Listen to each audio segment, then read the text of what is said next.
Hi, everybody. Today's Wednesday, July 30th, 2025, and our friends Ray McGovern and Graham Fuller are back with us. Welcome back. Thank you. My pleasure, Nima. Thanks. So sorry for being late. We had some sort of technical issues, but everything's fine right now, ready to go. Ray, let's start with you. Here is what Donald Trump said yesterday.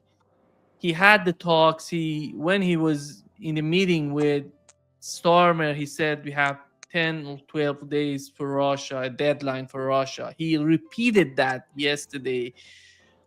Here is what he said. Let me play it for you. You mentioned that you would change the Russia deadline to 10 to 12 days. Has that started yet, or when can we, see the official statement that that is the new deadline? I'll tell you what. I'll give it to you now. Do you want a big scoop? Yes, please. Everybody else, close your ears. Okay, you ready? I'm ready. 10 days from today. Got it. Okay. Got it. Good. Have you communicated? We have a scoop. And then, we're going to put on tariffs and stuff, and I don't know if it's going to affect Russia, because he wants to obviously probably keep the war going. But we're going to put on tariffs and the various things that you put on. It may or may not affect them, but it could. Are you working with any of the families? Yeah, it started 10 days. The deadline is 10 days since yesterday. So, your take on that, Ray? Oh my God, that's 8 days if my arithmetic is right. 8 days till what? Armageddon. More sanctions on Russia.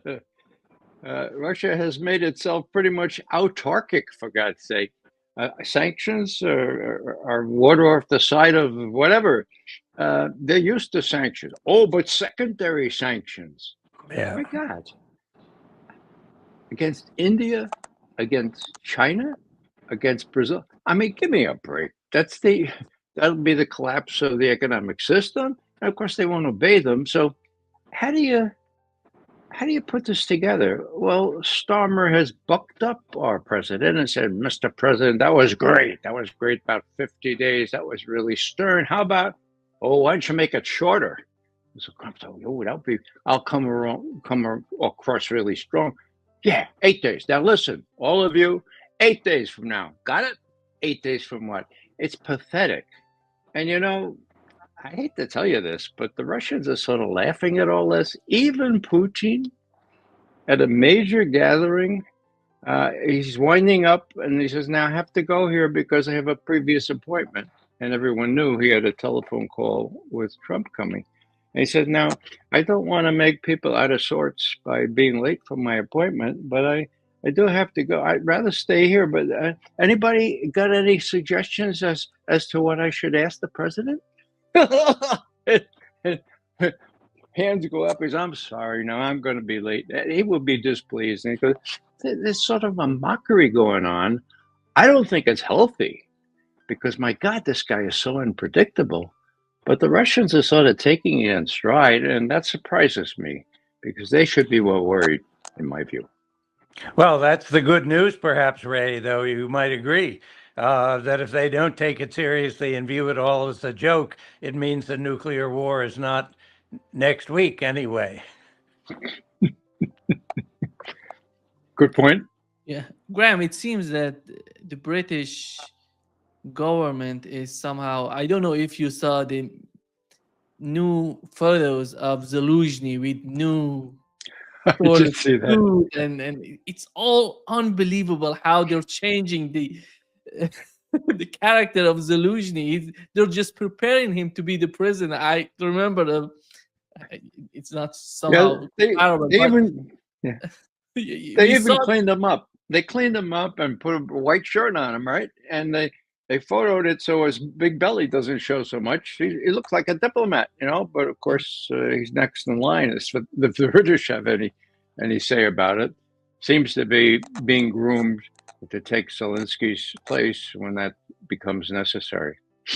Ray, do you feel that we've had a lot of signals about that too? I mean, people, for the first time, the American press is starting criticizing Zelensky in general, and now there's discussion of corruption. Oh my God, we've discovered there's actually corruption in Ukraine. How could that be? But that's not good. So suddenly now Zelensky is not quite the great hero that he used to be. And I think the American public in particular, maybe European as well, but especially the American, is being clearly prepared for the fact that there is going to be a changing of the guard. So if I were Zelensky, I would start looking for plane tickets to go somewhere before more violent action is taken against him. Ray, in your opinion, you can add whatever you want to what No, I was just Graham said, going but to ask. Okay, go ahead, Ray, go ahead. No, Graham, you remember who replaced Karzai in Afghanistan better than I do. But wasn't he the one that filled up a plane with $1,000 bills, and some of them fell on the tarmac, and he got out of town just in time? Well, isn't that what you would suggest to Zelensky right now? He probably is looking for a big enough plane to put all that stuff in it and go to one of his villas. I mean, this is no joke. I think that, as you point out, even the American press is, and the British press, Financial Times, if memory serves, who say this guy is corrupt as hell. And this business about, oh, I'm shocked. That's shocking. I mean, my God, everyone knew that Ukraine was the most corrupt country in Europe 10 years ago. Yeah, exactly. So, I mean, I guess the good news is that all of this ridiculous stuff in the press really does have deep political significance. And I'm sure Zelensky, who's no fool, must be reading these signals fairly clearly. And obviously Russia too. I mean, Russia should be in no hurry to push things now. They want to watch and see where all this goes. I wouldn't even want to predict where Zelensky is going to go on all of this, as to whether he's primarily under British influence or whether I don't know what, but it's hard to predict who will be backing him and for how long and under what circumstances. Yeah, it's doubly hard, Graham, I think, because Zelensky's record indicated that he was very, very close to the Azov battalion people, the real Nazis. Okay, yeah. So even if he's acceptable to the British or even to the U.S., not acceptable to the Russians. And I think on this one, the Russians have a veto because they're interested not only in demilitarization but in denazification. So the Nazis are still in their heart. So it's really, as you say, hard to predict. Yeah, I don't know. I don't know whether even just because the British supported Zelensky doesn't guarantee that he will be next in line. I suspect there will be some struggle within Ukraine, and certainly Russia must have some influence over that, as well as Washington. But I don't know what Washington wants. Nobody knows what Washington wants. Yeah, not even Washington. Yeah. Ray, when it comes to the Russian side, do you feel that is there any difference between Zelensky and Zelensky? We know that Russia is not considering Zelensky as the official president of Ukraine, but what difference Zelensky can make when it comes to the mindset, the way that Russia sees the conflict, any sort of settlement with Ukraine? Is Zelensky, in the eyes of Russians, beneficial to any sort of settlement, or he's going to be the same? Well, everything can be arranged, okay? But Putin is a stickler for legalities. And if he rules out Zelensky as he has without new elections, then I don't know how you would justify inserting somebody like Zelensky without elections. And of course, if there are elections, that's going to be a real benchmark in what happens for the rest of the war. So it would make sense to plumb for elections. It would make sense for Trump to work out some sort of a deal with Putin so that the thing doesn't go down in an unconditional surrender mode where you have the pig of defeat masqueraded by lipstick to the extent that Putin is allowed to supply the lipstick to Trump. I mean, the thing is going down. It's going down fast on the front lines. Well, Pokrovsk is almost taken. There are incremental, but nevertheless really serious advances by the Russians. So the handwriting's on the wall. My guess is that Putin thinks that Trump is smart enough to make some kind of a deal rather than be totally embarrassed at having not succeeded in finishing the war on day 1 or day 30 or day 60. Yeah, no, I agree with you, Ray. I think the main thing about Zelensky is that he's not Zelensky. And that itself is a very important signal that it's time for a changing of the guard. We don't know what that will bring, but maybe a little hope, an opportunity for rethinking something. I don't know how. It's not easy to see a good way out of this, especially since, as I think we both know, the Russian minimal requirements are way beyond anything that Ukraine nominally or Washington nominally would accept. So it's going to be hard to get there unless Ukraine collapses entirely. I don't know. Ray, you remember when Joe Biden talked about the Nord Stream pipeline? Olaf Scholz was next to him and he did nothing. And we were somehow criticizing, we were talking about the behavior of Olaf Scholz. It seems that Europe is all getting into, they're turning into Olaf Scholz. You look at Starmer, look at Ursula von der Leyen, and NATO Secretary General, all when they come to, when they stay next to Donald Trump, it seems that they're little kid, that they can be manipulated. There's somehow so much. They're meeting with Donald Trump to get the orders, but there has to be some sort of definition. There has to be some sort of understanding behind this behavior, this somehow naive and ridiculous behavior of European leader. What is your understanding of that? How do you make sense of it? Well, Nima, you ask terrible questions. I mean, they're really hard to answer, and they're exactly the right questions. I mean, how do you understand this stuff? Now, it's been 80 years since the war, right? World War II. I mean, Graham and I remember that because we were alive during World War II. Not very prescient, not very teenage-ish, but we were alive. Okay, so after World War II, the Germans very, very understandably acted like babies, acted like infants, like juveniles, and then they grew up to adolescence. And finally, as they began adulthood, people like Willy Brandt and Egon Bahr came into office and said, look, you know, we should have a more sensible attitude toward the Ost, Ostpolitik, toward the Russians. My God, that was the only sensible thing to do. That was the 70s or 80s, okay? Now, what's happened since? My God, you have a bunch of political hacks from various parties being kind of floating up to the top and being subservient not only to the U.S., but to the military-industrial complex in the U.S. and in Germany, France, and elsewhere. And so this guy, Merz, who is head of Germany now, he's a real menace. He keeps talking about, we're going to make Germany again, he says again, the strongest nation in Europe. And the Russians, we're going to give the Russians a couple of years before they decide to attack us. But then we're going to be ready. Okay, we're going to. I mean, now the Russians look at all this and say, my God, does that sound familiar?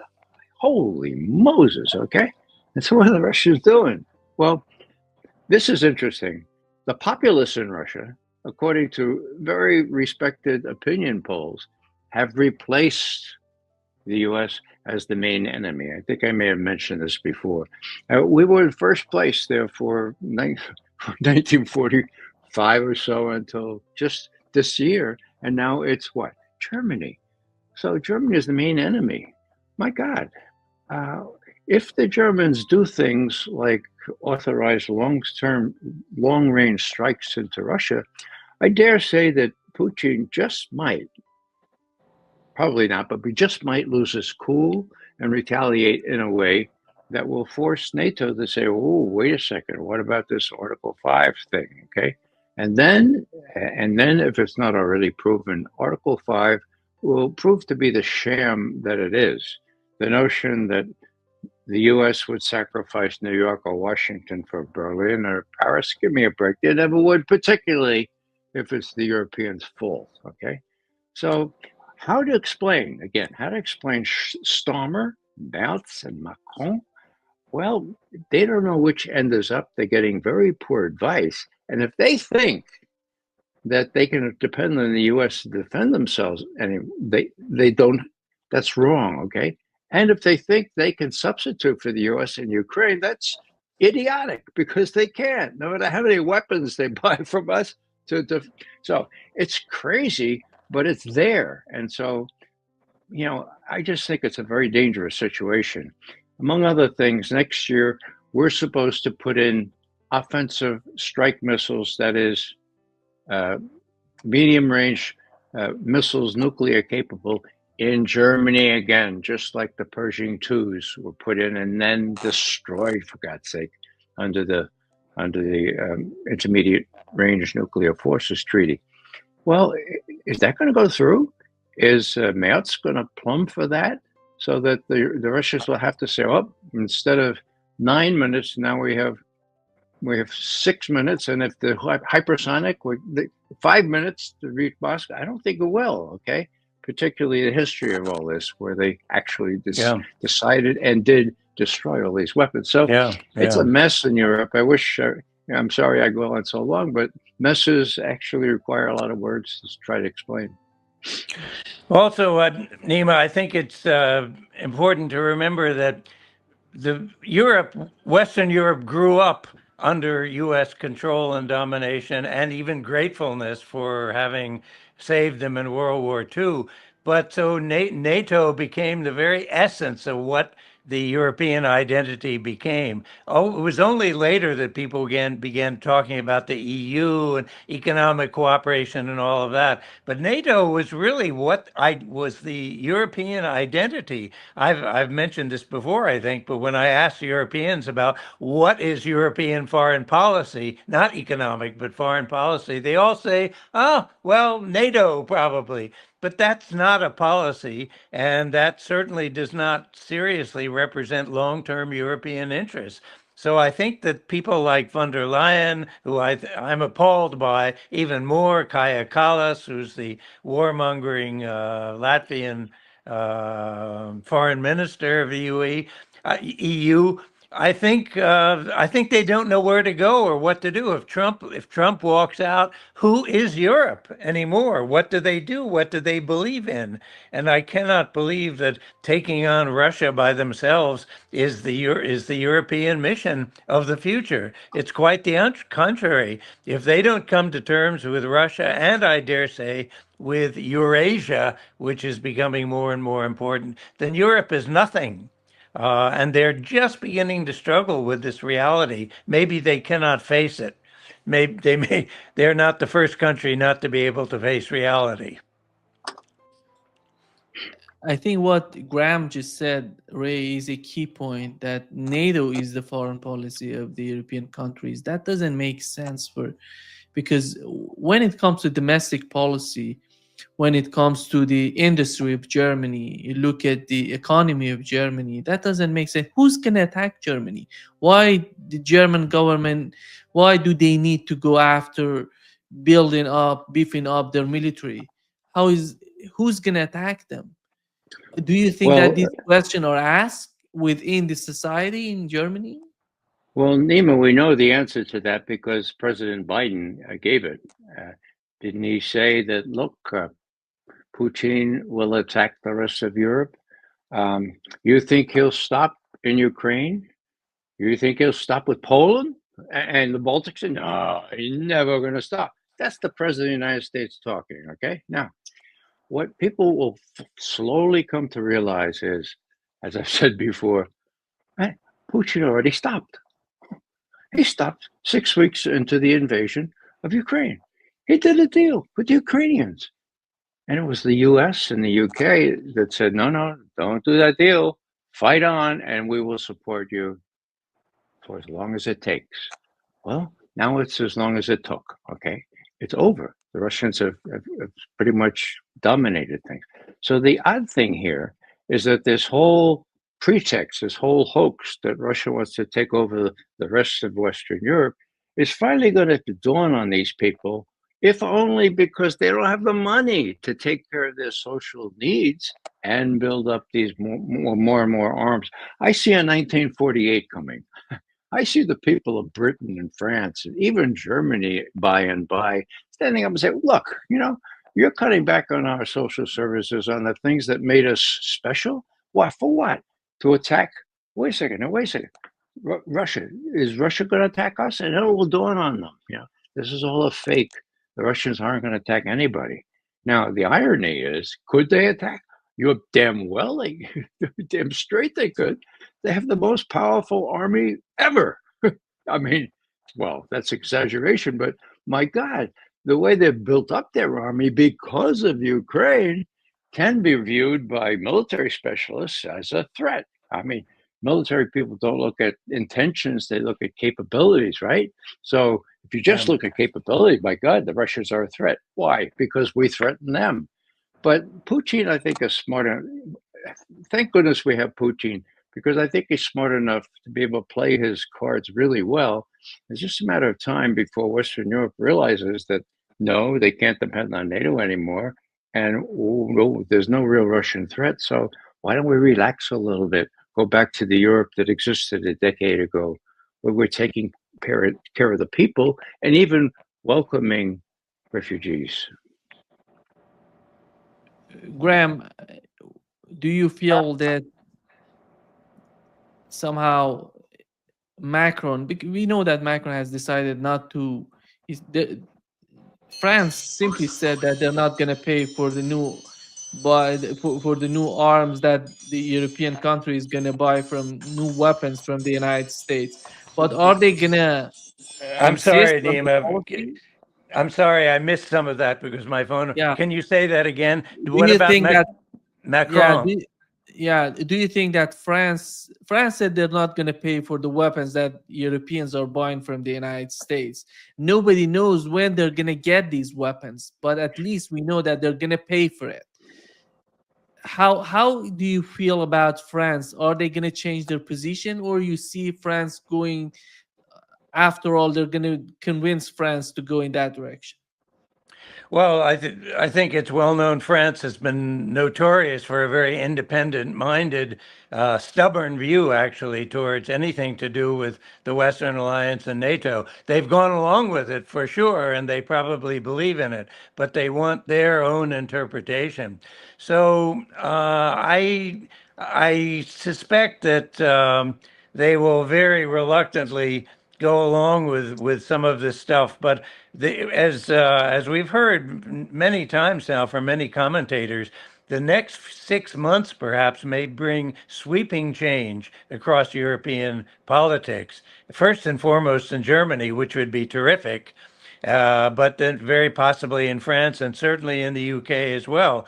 So if we have changes of leadership, if I can use that word, across those three states, we might see a rather different approach to things, more along the lines that Ray and I have been hoping to see. I don't think anything is in concrete here, and I would say God bless Donald Trump, because if Donald Trump is pissing off the Europeans enough so that they're not going to go along with many of these foolish American policies, or with the American Pied Piper into endless wars, if Donald Trump is able to stop that for good reasons or bad, then God bless him. Amen. Yeah.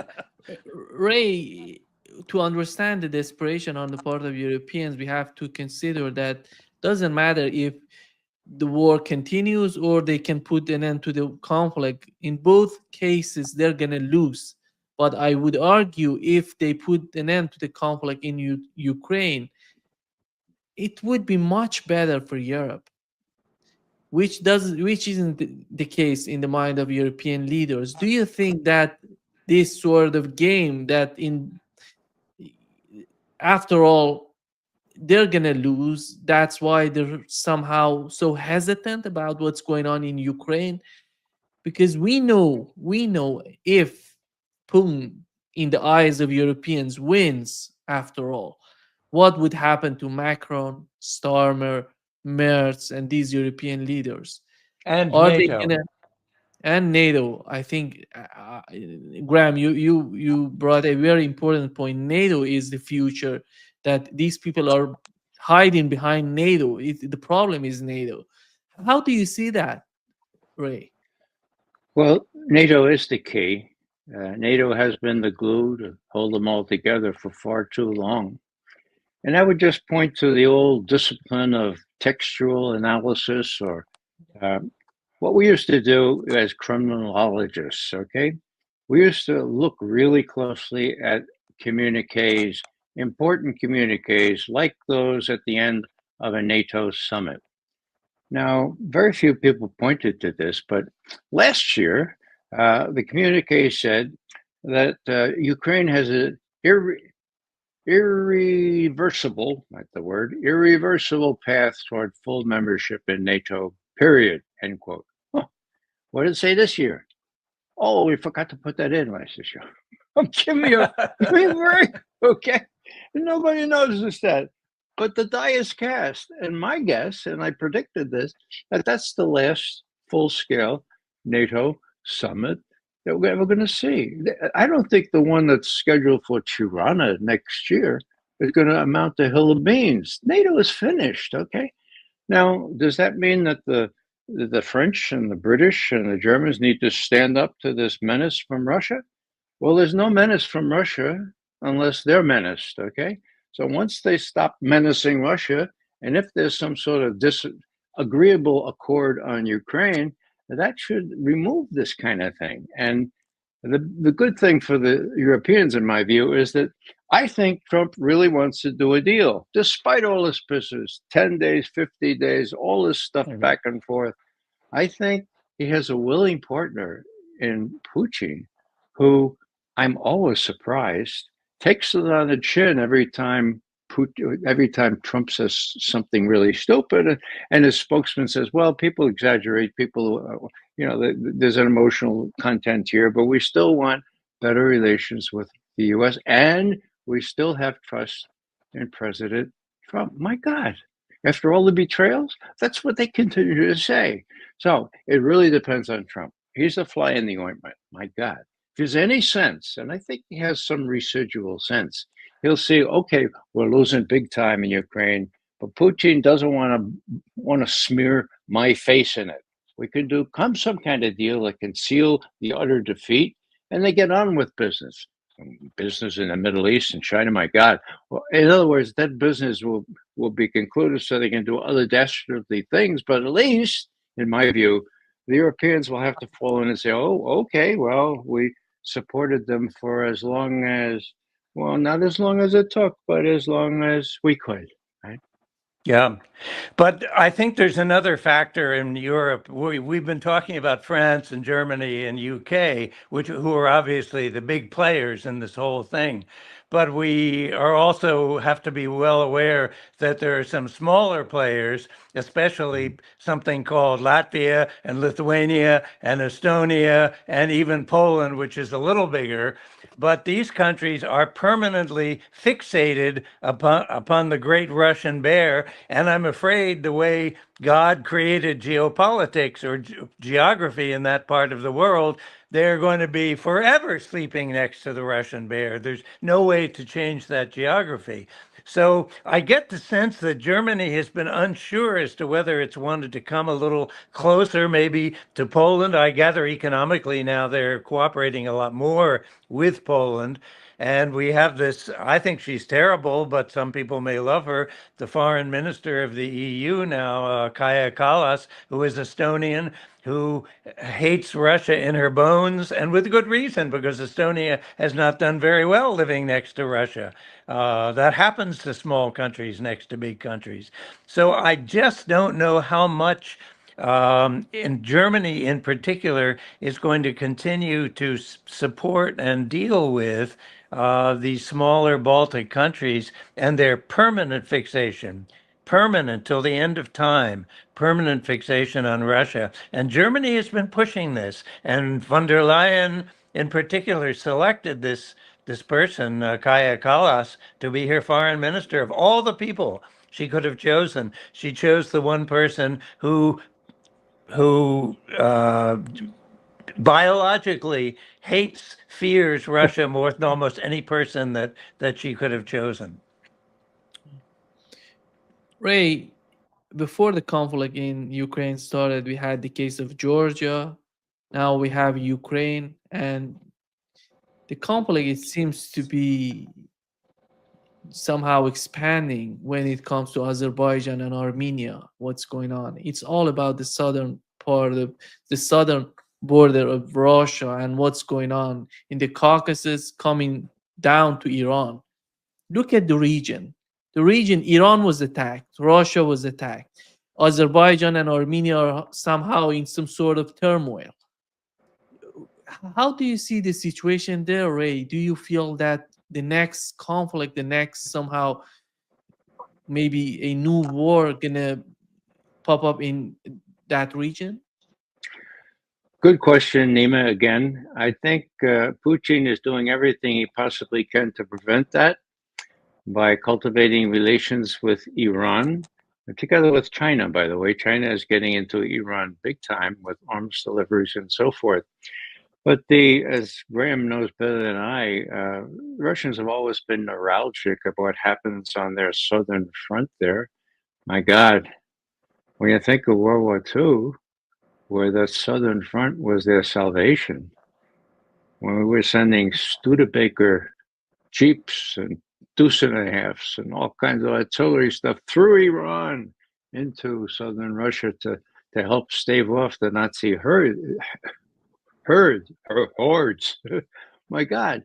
And now, of course, they're feeling the effects of the civil war, and the one that Putin faced as soon as he came in as president.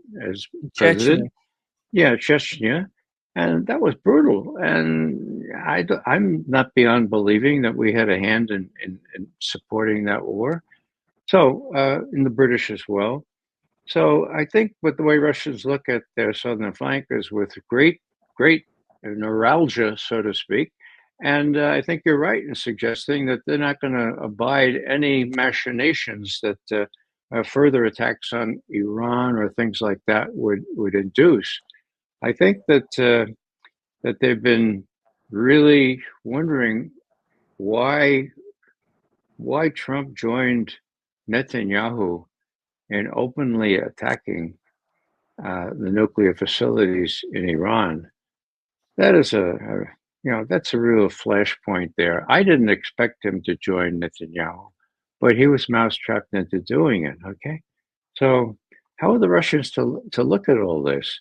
Last point here, and I think it's the superseding point. Next time there's a real dust-up between Iran and Israel, Israel's not going to win. Israel's going to be faced with defeat or using what they have, an ace in the hole, their nuclear weapons. Now, people say, McGovern, they would never. Well, they would, in my view. I mean, look, the guy has done genocide. He's doing forced starvation. He even has the imprimatur of the nihil obstat of the United States to do these things. Do you think he would hesitate? Do you think he would hesitate in extremis to use his nuclear weapons? Well, Graham knows more about that part of the world than I do, but my suggestion is no, he wouldn't hesitate. And that's where the real flashpoint is potentially exists, and where we have to be really careful about how much we give the Israelis to support what they really want to do to Iran, and which they can no longer do. Yeah, I agree, Ray. And we could, that's a whole subject in itself, a very important one. There are a couple of other dark indicators out there as well that are hard to predict as to in which direction they're going. But I think it hinges on how much Europe can ever come to accept that they have lost the war in Ukraine, for that matter, even Washington to come to accept that, but particularly Europe and particularly the British, who seem determined to carry on the imperial struggle against Russia into its third century. There is talk. I don't know how much to attribute it to it. It may be Russian propaganda, but the Russians have spoken. I think it was. Maybe Lavrov or somebody just beneath him spoke about the possibility of a false flag attack to be launched, say, against an American warship in the Baltic Sea, which could then be said, this is what Russia did. It's not the first time we've seen such attacks like that. One thinks of the Spanish-American War, but also that the British, in particular, have been helping promote troubles with Azerbaijan and with Armenia, which I think could and trouble between Azerbaijan and Russia and Iran, so that all of this might be designed to take the war away from a losing war in Ukraine and taking it into the back door of, as Ray was saying, of southern Russia, the Caucasus, the Black Sea, or even the Baltics themselves. But that is truly scary if Europe is unable to face the reality of the loss of this war in Ukraine. I have no confidence in any of the so-called European leadership on this. Ray, when we talk about Azerbaijan and Armenia, we have to consider their economy, their capabilities. Looking at Azerbaijan, 10 million people is something like Israel. And Armenia, even it's 3 million people and a little bit more than 3 million. They're not significant when it comes to any sort of conflict against Russia and Iran. But how do you see the role of Turkey? Because I think Turkey is a key there. They have the sort of link they have with Azerbaijan. That would be, how do you see the reaction coming from Turkey, and what would be the foreign policy of Turkey vis-a-vis the conflict that is happening there in that region? Well, for one thing, I think that Azerbaijan was kind of overflown, or there were missiles shot over the Caspian from that area in the latest dust-up between Iran and Israel, if memory serves. So they're not an incidental partner here. As for Turkey, my God, again, I defer to Graham. He knows a hell of a lot more about Turkey than I do. I'm totally confused by Erdogan. He pretends to be this great Muslim leader. My God, he's done absolutely nothing. As a matter of fact, as far as I know, he's still selling oil to Israel on the sly. So I'll defer to Graham because he knows a lot about Turkey that I don't. Well, it's a very complicated thing, as both you, Nima, and Ray also have added. It's very difficult to say where the focus of Turkish foreign policy is, but I think it's been very evident over the last 20, 30 years, perhaps, that Turkey is no longer the power. It's a different power than it used to be. It used to be a small Middle Eastern pro-Western country. It's not that way anymore. It's a Middle East country. It's on the part of the Arab world. It's a Muslim country. It's a Eurasian country. It's got a lot of it's got interests all over the place. So I wouldn't. On the one hand, Turkey would like to keep good relations with Eurasia. I'm sorry, keep good relations with Azerbaijan. On the other hand, I think Russia is the bigger prize. And if Turkey has to choose between Azerbaijan and Turkey in terms of maintaining some decent ties, I think it would probably lean towards Russia a bit. But there's no predicting. Erdogan is all over the map, an equal opportunity opportunist, if you will. But not to say it's not. He's a smart guy. He has a geopolitical sense. I don't think he'd be willing to sign on to anything that's going to be helpful to Israel, for example. The anti-Israeli feelings run very deep in Turkey. Yeah. Ray, we learned, it seems that in the media we've learned that Iran is somehow testing S-400 from Russia. I don't know if that's right or not, but we talk about it with John Helmer today. And it seems that if Russia, there was a call between Netanyahu and the Russian president Vladimir Putin. Do you feel if Russia gives S-400 to Iran, he's going to inform Israel together with the United States about that? Because he knows that if these fighter jets going through Iraq, Iran has the capability with S-400 to hit them in the airspace of Iraq. I think that would be a huge change on the part of Iranians. That's why maybe some people believe, some actually, at least John Helmer, our friend, he feels that Russia would inform them or may inform them. Well, the good news is that these subterranean contacts exist now. Secret Service to Secret Service, CIA to the SVR, and none other than the head of the Senate in Russia, the upper house, bragged about the fact that these exist now and they didn't exist as much as effectively before, and that's a good thing. She was talking about how Russia should ask the United States, now that Russiagate has been totally exposed as a hoax, what the Russians should ask the United States to do, namely confess, repair things, re-accept those 35 Russian diplomats that were kicked out on false pretenses, allow Russians to have their property back, the whole 9 yards. But in this little thing, she talked about Secret Service negotiations are going on. That's a really good thing. They're better than before. So if my guess, and Graham probably know better, he worked on other parts of the agency. My guess is that if the Russians decide to do this, they would sotto voce talk through this channel and say, oh, by the way, we're giving S-400s to Iran. So look, for God's sake, these are going to shoot down anything you send to the area. Be wise. Let's cool this thing down.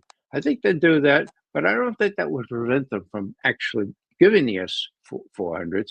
And they'd say it as a done deal, just like Putin at the UN in 2015 told Obama, Mr. President, by the way, we're going into Syria now. We're sending our aircraft in there. We're not going to let Bashar al-Assad lose. We don't want any trouble. So we hope that we can deconflict our airstrikes. But you have Secretary Kerry work with Lavrov, for God's sake. And let's make sure we don't get in a bilateral fight here. And they worked for 11 months. And they worked out a ceasefire agreement. On referendum to the presidents of both countries, both presidents said, yes, this is a good idea, explicitly signed on to it. 8 days later, the U.S. Air Force blew the hell out of fixed Syrian military installations there, and they had been there for years. So that was the end of that ceasefire. All I'm saying is that up to a point, the Russians still trust us. And these subliminal, these dark contacts are very useful. I think Graham will agree with that.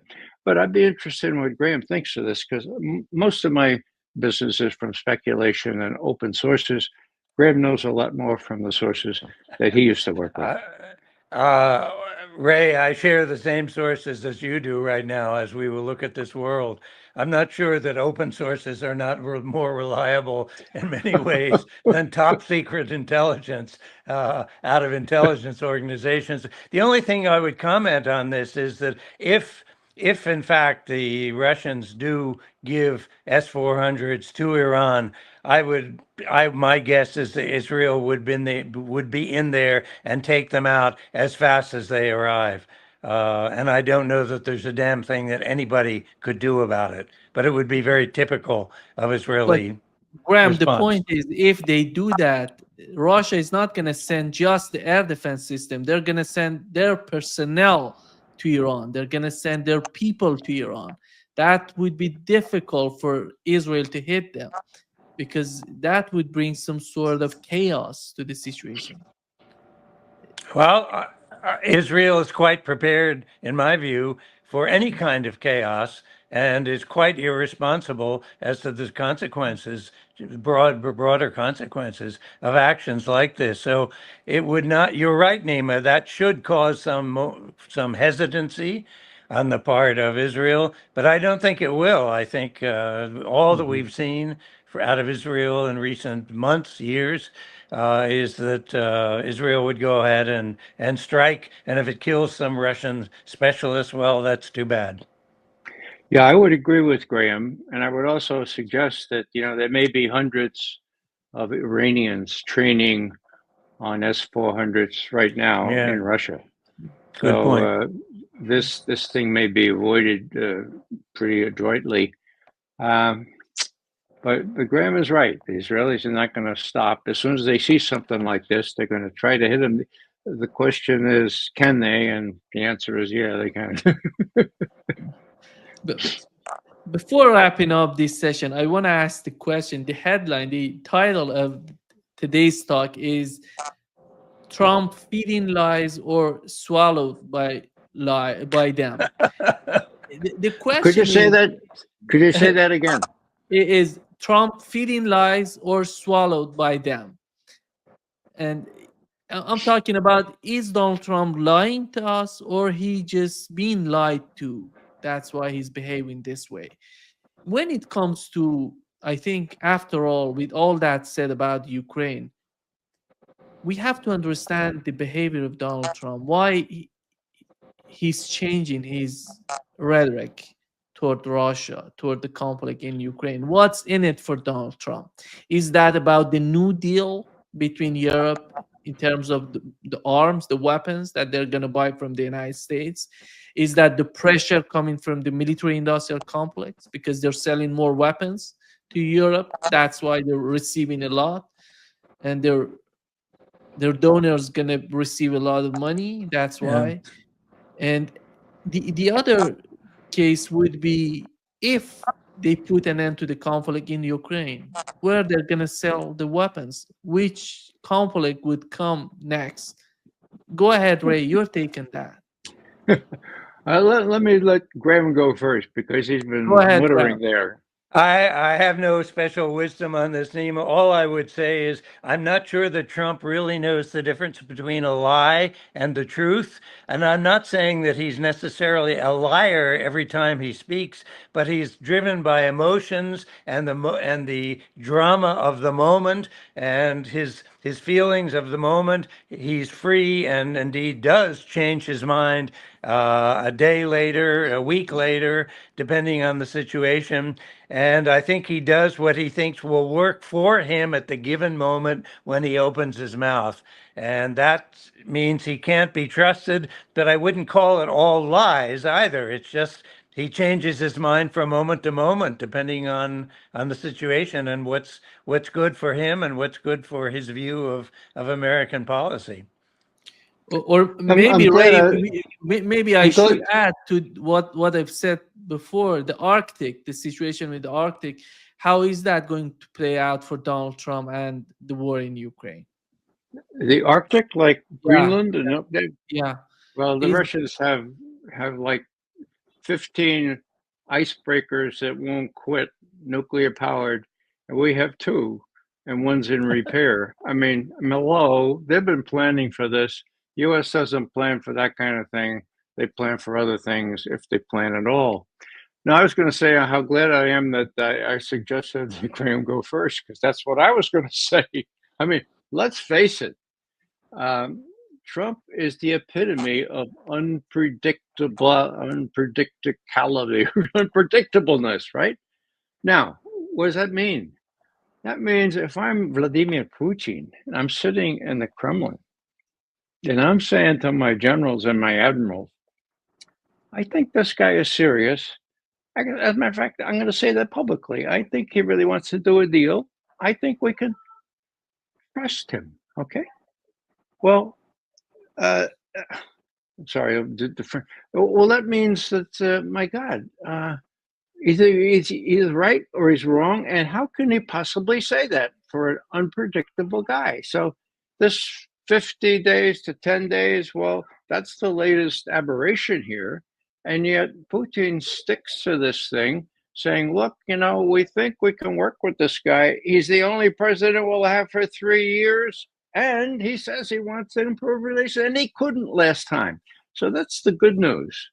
Now, the other news is that unpredictableness is something that Russian leaders hate. I mean, they hate like hell. I mean, Graham will confirm this. My God, if I would, well, I don't listen to McGovern, listen to Putin.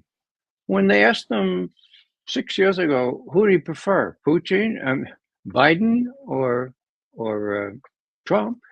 What do you say? Well, I really prefer somebody who's predictable. I really would like somebody, with the fingers on the coals that's predictable. By implication, vote for Biden. And then later he says, well, Kamala Harris? Oh, yeah, sure. She's Biden's pick. Yeah, I prefer that. Tongue in cheek, we're trying to make the point. Look, predictableness is what's the key for us here. Now, the reason I mention all this is because with all these Russiagate disclosures, okay, the overall premise that somehow the Russians would prefer an unpredictable, unaccomplished, mercurial, stupid guy who's not been around the block, Trump, to Hillary Clinton, who these emails admit the Russians prefer to have somebody they can deal with, even though they know the devil you know is, but okay, the devil you don't know. So this whole notion that, and of course it's proven to be spurious now, but this whole notion that the Russian leadership would have preferred Trump and therefore work to help him defeat Hillary. Well, was just so stupid. I'd ask you to chime in on that, Graham, because you know a lot about this as well as I do. No, I absolutely agree with you, Ray. Fully. The Trump's unpredictability, the nature of his threats, which are severe, but not necessarily meaningful at all. So he gives Putin 10 days, and then what? We don't know. In 10 days, maybe everybody will have forgotten what Trump had said. But yeah, I agree with you. Predictability and stability, if you will, in the international order is what they want. Yeah.